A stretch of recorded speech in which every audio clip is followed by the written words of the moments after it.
Hi guys, ఎట్లా ఉన్నారు?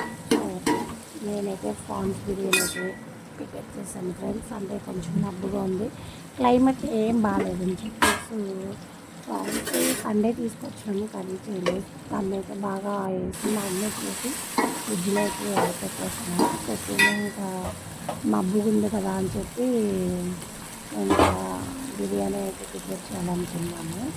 దీనికి కావాల్సిన ఇంగ్రీడియంట్స్ ఏంటంటే, సో నేనైతే 2 ఆనియన్స్ తీసుకున్నా, పచ్చిమిర్చి ఒక ఘాటుగా స్పైసీ ఉంటే బాగుంటుంది కాబట్టి పచ్చిమిర్చి ఒక 6 వేసుకున్నా, 2 టమాటా వేసి నూనె వేయించి బిర్యానీ మసాలా అన్నీ వేసి వేయించిన. సో దీనికి వచ్చిన అల్లం వెల్లుల్లి పేస్ట్, ఇంట్లో మనం చేసి పెట్టుకున్న గరం మసాలా, సో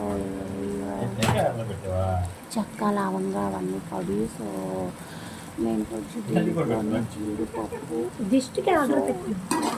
జీడిపప్పు కొబ్బరి కూడా మిక్సీ పట్టి దాన్ని కూడా మ్యారినేట్ వేసుకున్నా. ఇట్లా మ్యారినేట్ చేసుకున్న ప్రాన్స్ అయితే ఉన్నాయి కదా ఫ్రెండ్స్. సో ఇంకా దీన్ని అయితే నేను వేయించలేదు, బిర్యానీలోనే దమ్ము కింద వేసేద్దామని చెప్పి ఇట్లా అయితే చేసినాను. చాలా అంటే బాగా బాగా కుదిరింది. సో ప్రాన్స్ బిర్యానీకి ఎట్లా వేయడం కావాలనుకుందామో అట్లానే కుదిరింది, చాలా బాగుంది.